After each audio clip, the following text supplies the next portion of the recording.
अऊज़ु बिल्लाहि मिनश्शैतानिर्रजीम बिस्मिल्लाहिर्रहमानिर्रहीम। उम्मीद है कि आप सब खैरियत से होंगे तुलबा व तालिबात, और अल्लाह ताला आपको अपनी हिफ्ज़ व ईमान में रखे। कल हमने जो सबक किया वो था इखलाक़े हसना, सैयद सुलेमान नदवी का लिखा हुआ। सुलेमान नदवी का हमने कल तारुफ किया, सैयद सुलेमान नदवी का, और हमने कल रीडिंग की थी बुक की, और हमने खुलासा देखा था। इसके अलावा मैंने आपको माखिज के बारे में बताया था और सिन्फ के बारे में बताया था। माखिज वो होता है कि जो जिस बुक से वो लेसन लिया गया हो, और इसके अलावा सिन्फ वो होती है जैसे सीरत निगारी हो गई, ड्रामा निगारी हो गई, उसके अलावा नॉवल निगारी हो गई, जो भी ये सिन्फें होती हैं। और इस तरह ये लेसन जो था वो सीरत निगारी था, क्योंकि हज़ूर पाक सल्लल्लाहु अलैहि वसल्लम की इसमें ज़ात के बारे में खसूसियात बयान की गई थी। अब हम एक्सरसाइज की तरफ चलते हैं। सियाक़ व सबाक़ हमने कल देखा था, उसका लिखने का तरीका, और अब मैं आगे आपको सियाक़ व सबाक़ बताऊंगी कि कैसे लिखते हैं। पहले हम एक्सरसाइज कर लें। रसूल पाक सल्लल्लाहु अलैहि वसल्लम की सारी ज़िंदगी कुरान मजीद की तफसीर थी, अमली तफसीर। फिदक के रईस ने गल्ला भेजा, कितना? 5 ऊँटों का, 4 ऊँटों का। आप सल्लल्लाहु अलैहि वसल्लम का फरमान, खुदा की कसम वो मोमिन ना होगा जिसका भरोसे इसकी शरारतों से बचा हुआ ना हो। आप फसल का मेवा सबसे पहले कम उम्र बच्चे को देते। आप सल्लल्लाहु अलैहि वसल्लम की हयात मुबारका का अरसा लड़ाइयों में बसर हुआ, कितने? 9 बरस। हजरत अबू अय्यूब इंसारी को आप सल्लल्लाहु अलैहि वसल्लम के घर आने की खबर हुई तो वो बाग से जाकर खजूरों का एक गोशा तोड़ लाए। सबक इखलाक़े हसना के मतन को मद्देनजर रखते हुए सवालों के जवाब लिखें। किसी से पूछा गया कि हज़ूर पाक सल्लल्लाहु अलैहि वसल्लम के इखलाक कैसे हैं। हज़रत आयशा रज़ी अल्लाह अन्हा से पूछा गया कि हज़ूर पाक सल्लल्लाहु अलैहि वसल्लम के इखलाक कैसे हैं। आप सल्लल्लाहु अलैहि वसल्लम घर के किस नौइयत के काम काज करने को आड़ नहीं समझते थे, मीन शर्म महसूस नहीं करते थे। आप सल्लल्लाहु अलैहि वसल्लम घर के किसी भी काम के करने में आर महसूस ना करते थे। खुंदक खोदते वक्त आप सल्लल्लाहु अलैहि वसल्लम ने क्या काम अंजाम दिया? खुंदक खोदते वक्त आप सल्लल्लाहु अलैहि वसल्लम ने सब मजदूरों के साथ मिलकर काम किया। अगर किसी ऐसे शख्स का इंतकाल होता जिसके ज़ुम्मे कर्ज होता, और इसके बारे में आप सल्लल्लाहु अलैहि वसल्लम का क्या इरशाद था? अगर किसी ऐसे शख्स का इंतकाल हो जाता जिसके ज़ुम्मे कर्ज होता तो इसके बारे में आप सल्लल्लाहु अलैहि वसल्लम इरशाद फरमाते थे कि मुझे इसकी इत्तला दी जाए, मैं इसका कर्ज अदा करूंगा।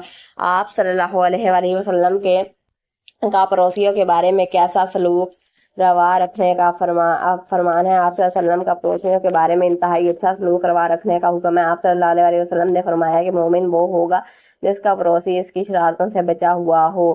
नीचे दी गई तराकीब के मायने लिखे और इन्हें अपने जुमलों में इस्तेमाल करें। हुजूर अनवर, हज़ूर पाक सल्लल्लाहु अलैहि वसल्लम का रोशन चेहरा, या हज़रत पाक सल्लल्लाहु अलैहि वसल्लम की रोशन ज़ात, हुस्न इखलाक, अच्छा इखलाक, दादो दहश, सखावत, फ्याजी। मस्जिद नबवी, हज़ूर पाक सल्लल्लाहु अलैहि वसल्लम की मस्जिद, जहाँ पे हज़ूर पाक सल्लल्लाहु अलैहि वसल्लम मदफन है। चेहराए मुबारक, मुकद्दस चेहरा, अज़्म इस्तक़लाल, हौसला मंदी और बहादुरी। अब हम देख लेते हैं इन तराकीब के जुमले। हज़ूर अनवर, हज़ूर पाक सल्लल्लाहु अलैहि वसल्लम का हज़ूर पाक सल्लल्लाहु अलैहि वसल्लम अनवर का वजूद मुबारक सरापाए रहमत है। हुस्न इखलाक, इस्लाम हमें हुस्न इखलाक की तलकीन करता है। दादो दहश, हज़ूर पाक सल्लल्लाहु अलैहि वसल्लम के दादो दहश की मिसाल मिलना महाल है। मस्जिद नबी, हज़ूर पाक सल्लल्लाहु अलैहि वसल्लम ने मस्जिद नबी की तमीर में खुद हिस्सा लिया। चेहरा मुबारक, हज़ूर पाक सल्लल्लाहु अलैहि वसल्लम के चेहरा मुबारक पुरनूर था। अज़्म इस्तक़लाल, इस्लाम का हर सफाई अज़्म इस्तक़लाल का पैकर था।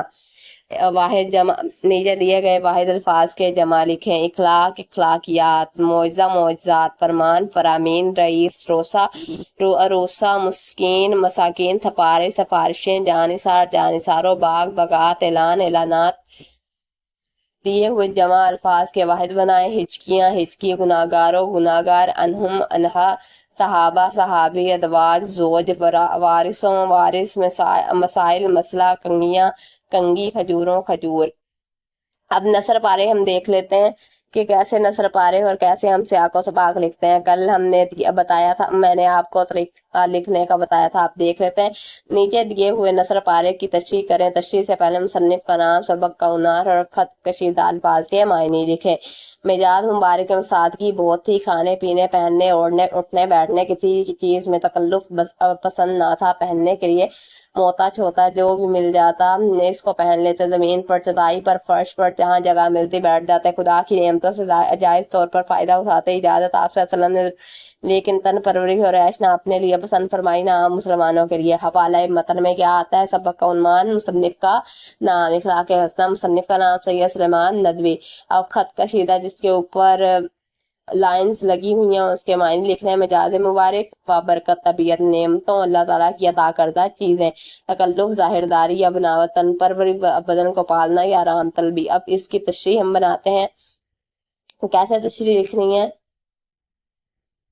تشریح لکھیں گے اب زیر تشریح نثر پارے میں مصنف رسول پاک صلی اللہ علیہ وسلم کی طبیعت اور طور و طوار بیان کرتے ہوئے لکھتے ہیں کہ رسول پاک صلی اللہ علیہ وسلم کی طبیعت بہت سادہ تھی اور وہ ہر کام میں بڑھ چڑھ کر حصہ لیتے تھے۔ اٹھنے بیٹھنے اور کھانے پینے کا اور یا پھر لباس پہننے اوڑھنے کا کسی بھی چیز میں آرام طلبی نہ تھی اور نہ ہی آرام طلبی کو اپنے نزدیک آنے دیتے تھے۔ سید سلیمان ندوی کی آپ صلی اللہ علیہ وسلم کی عادات و اطوار کے بارے میں مزید لکھتے ہیں کہ انہیں جو کچھ مل جاتا اسی میں قناعت کرتے۔ طبیعت میں اس قدر سادگی تھی، جو کچھ کھانے پینے کو سامنے آ جاتا بغیر کسی ناگواری کے اظہار کے خوش ہو کر کھا پی لیتے، اور جو کچھ لباس پہننے کو مل جاتا خوشی خوشی ہی پہن لیتے۔ اگر بیٹھنا ہوتا تو جہاں جگہ ملتی وہ بیٹھ جاتے اور کہیں اور چٹائی پر یا پکے فرش پر بیٹھنے کی کو اس میں آر محسوس نہیں کرتے تھے۔ مصنف آپ صلی اللہ علیہ وسلم کی سادگی کے حوالے سے مزید لکھتے ہیں کہ آپ صلی اللہ علیہ وسلم لوگوں کو اللہ تعالیٰ کی طرف سے ادا کردہ چیزوں کو جائز طریقے سے استعمال کرنے کی اجازت ضروری ہے، لیکن ان چیزوں سے نہ تو خود فائدہ اٹھاتے اور نہ ہی مسلمانوں کو ناجائز فائدہ اٹھانے کی اجازت دیتے۔ اگر کوئی مسلمان چیزوں سے ناجائز فائدہ اٹھاتا تو آپ صلی اللہ علیہ وسلم اس کو ہرگز پسند نہ فرماتے تھے۔ صحیح ہے بچے؟ اب آپ نے یہ دیکھ لیا کہ ہم نے یہ کیسے کی ہے تشریح۔ اب ہم نے کیا دیکھنا ہے بچے؟ اجمالی سیاق و سباق دیکھ لیتے ہیں۔ اب اجمالی سیاق و سباق میں ہم کیا لکھتے ہیں؟ سیاق و سباق میں پہلے ہم اگر اجمالی سیاق و سباق کریں گے تو یہ لکھیں گے حضرت عائشہ، ایک ہی یہ جو میں پیراگراف آپ کو بتا رہی ہوں آپ نے ایسے ہی یاد کر لینا ہے، پھر آپ نے ہر کسی پیراگراف میں یا ہر جگہ پہ ایسے ہی لکھ دینا ہے سیاق و سباق۔ صحیح ہے اجمالی؟ اور آپ کو دوسرا سیاق و سباق بھی لکھنا میں بتاؤں گی، لیکن ابھی ہم پہلے یہی کریں گے اس بار لیسن میں۔ حضرت عائشہ رضی اللہ عنہ نے گواہی دی ہے کہ حضور پاک صلی اللہ علیہ وسلم کے اعلیٰ اخلاق وہی تھے جو قرآن نے بتائے ہیں۔ سادگی، پیازی، مہمان نوازی، انصاف پسندی آپ کے اخلاق کی نمایاں خوبیاں آپ صلی اللہ علیہ وسلم تھیں۔ آپ صلی اللہ علیہ وسلم دوسروں کی مدد کرتے، بیواؤں، مسکینوں اور بچوں کا خیال رکھتے تھے۔ آپ صلی اللہ علیہ وسلم نے ہمسایوں کے حقوق ادا کرنے کی تاکید فرمائی۔ آپ صلی اللہ علیہ وسلم کی رحمت کا دائرہ بہت وسیع تھا، مسلم غیر مسلم چرند پرند سب پر آپ صلی اللہ علیہ وسلم رحم فرماتے تھے۔ نماز کا خاص اہتمام فرماتے اور اذان کی آواز سنتے اٹھ کھڑے ہوتے، اللہ کے سامنے عجز کا اظہار کرتے اور نماز میں گروزاری فرماتے تھے۔ آپ صلی اللہ علیہ وسلم نے لوگوں کو قبر کی تیاری کی تلقین بھی فرمائی۔ صحیح ہے بچے؟ آپ کو یہ لیسن نے کیا تھیم دیا ہے کہ ہمیں اس لیسن سے جو سبق ملتا ہے کہ حضور پاک صلی اللہ علیہ وسلم کی حیات طیبہ سے لے کر ہمیں جو بھی چیزیں ملتی ہیں اسے اپنانا چاہیے اور زندگی کو حسین سے حسین تر بنانا چاہیے۔ اگر ہم سادگی سے اپنی زندگی گزاریں گے ہمارے لیے بھی اچھا ہوگا، ہم اللہ تعالیٰ کی نظر میں بھی اچھے اور پسندیدہ بندے بن جائیں گے۔ اب یہاں پہ ہمارا آج کا جو لیسن ہوا وہ کمپلیٹ ہو گیا۔ میں نے آپ کو کل خلاصہ کروا دیا، اس کے علاوہ آج میں نے ایکسرسائز بھی بتا دی، جو مین باتیں تھی وہ بھی بتا دی، کل ہم نے تعارف بھی کر لیا تھا، اور انشاءاللہ تعالی کل ہم اگلے لیسن کے ساتھ ملیں گے۔ اور اس وقت تک اپنا خیال رکھیے گا اور میرے چینل کو سبسکرائب اور لائک کرنا مت بھولیے گا، اور اگر آپ کو کوئی بات میری اچھی لگی ہو تو کمنٹس میں کر کے ضرور بتائیے گا، اور آپ کو ڈسکرپشن میں میرے لنکس مل جائیں گے۔ اس کے علاوہ اگر کوئی آپ کو سمجھ نہیں آئی تو پھر بھی آپ پوچھ سکتے ہیں۔ آج ہم نے اس سبق کا جو ہے اجمالی سیاق و سباق کیا ہے، کیونکہ اگلے سبق کا ہم اجمالی سیاق و سباق نہیں کریں گے، ہم دوسرا سیاق و سباق کریں گے۔ صحیح ہے؟ جو ساتھ پیراگراف کے الگ الگ ہی ہوتا ہے، ہر کسی پیراگراف کا سیاق و سباق الگ ہوتا ہے، لیکن اجمالی سیاق و سباق کروانے کا مطلب یہ تھا کہ اس میں آپ یہ والا سیاق و سباق لکھ سکتے ہیں ہر پیراگراف میں۔ اوکے، اپنا خیال رکھیے گا۔